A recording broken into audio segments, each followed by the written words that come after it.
ಭಕ್ತರು ಕಾರ್ಯಕರ್ತರು ಇಲ್ಲ, ನೀವು. ಅಂಧ ಭಕ್ತರು ನಾವು ಮೋದಿಗೆ ಒಪ್ಪಲ್ಲ, ನೀವೆಲ್ಲ ಕಾರ್ಯಕರ್ತರು ನೀವು. ಇಲ್ಲ.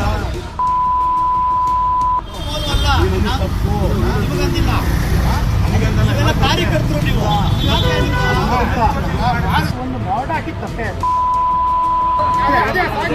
ನಮಸ್ತೆ.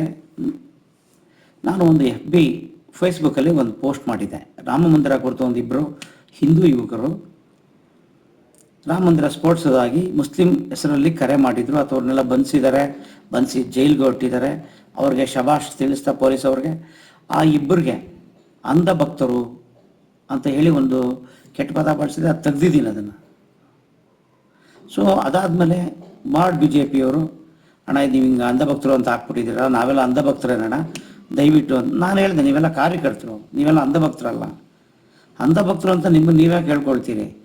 ನಾನು ಅಂದಿದ್ದೆ ಅವ್ರಿಗೆ, ಅಂಧ ಭಕ್ತರಿಗೆ. ಅವರು ಅಂಧ ಭಕ್ತಿ ತಂದಿದ್ದಾನೆ ದೇಶದಲ್ಲಿ ಹಿಂದೂ ಮುಸ್ಲಿಂ ಕ್ರಿಶ್ಚಿಯನ್ ಕೋಮುವಾದಗಳು ಹರಡ್ತಿದೆ, ಈ ಥರ ಕ್ಷುಲ್ಲಕ ಕಾರಣ ಎಬ್ಬಿಸ್ತಿದ್ದಾರೆ ಅಂತ ಅವ್ರಿಗೆ ಸಮಂಜಸವಾದ ಉತ್ತರ ಕೊಟ್ಟೆ. ನಾನು ಏನು ಕ್ಷಮೆ ಕೇಳೋದಕ್ಕೆ ನಾನು ಹೋಗಿರಲಿಲ್ಲ, ತಪ್ಪಾಯಿತು ಅಂತಲೂ ಕೇಳಿಲ್ಲ, ಕ್ಷಮೆನೂ ಕೇಳಲಿಲ್ಲ. ನಮ್ಮ ಸ್ನೇಹಿತರು ಅವರು ಏನು ನಮ್ಮ ವಿರುದ್ಧವಾಗಿ ಏನು ಯಾರು ಗಟ್ಟಿ ಧ್ವನಿಯಲ್ಲಿ ಮಾತಾಡಿಲ್ಲ. ಪರಸ್ಪರ ಮಾತುಕತೆ ಆಯ್ತು ಅಷ್ಟೇ, ನಾನು ಅಂದಿಲ್ಲ, ನಾನು ಮಾಡಿಲ್ಲ. ಅದಾದಮೇಲೆ ಅದರಲ್ಲಿ ಇನ್ನೊಂದು ಅವರು ತಿರ್ಚಿ ಯೂಟ್ಯೂಬಲ್ಲಿ ಒಂದೇನೋ ಹಾಕಿದ್ದಾರೆ. ಅವ್ರು ಏನನ್ನು ಹಾಕ್ಕೊಳ್ಳಿ, ನಾವೆಲ್ಲ ಎದೆಗುಂದಲ್ಲ ಅದಕ್ಕೆ. ಅರ್ಥವಾಯ್ತಾ? ನಮ್ಮನ್ನು ಹುಡ್ಕೋ ಕೆಲಸನೂ ಮಾಡಿಲ್ಲ ಅವರು, ನಮ್ಮನ್ನು ಹಿಡಿಯೋ ಕೆಲಸನೂ ಇಲ್ಲ. ನಮ್ಮದು ಊರಿದು, ಇನ್ನು ನಿಮ್ಮನ್ನು ಹುಡುಕ್ಬೇಕು ನಾವಿಲ್ಲಿ ತಳಬಂದರು ನಾವಿಲ್ಲಿ. ಸೊ ಕ್ಷಮೆ ಅನ್ನೋದು ನಾವು ಕೇಳಲಿಲ್ಲ, ಕ್ಷಮೆ ಕೇಳೋ ತಪ್ಪು ನಾವು ಮಾಡೋದಿಲ್ಲ. ಸೊ ಇದನ್ನು ತಿಳಿಸ್ಬೇಕಾಗಿತ್ತು ಸಾರ್ವಜನಿಕವಾಗಿ, ಯೂಟ್ಯೂಬ್ನಲ್ಲೇ ನಾನು ಇದನ್ನು ತಿಳಿಸ್ಬೇಕಿತ್ತು.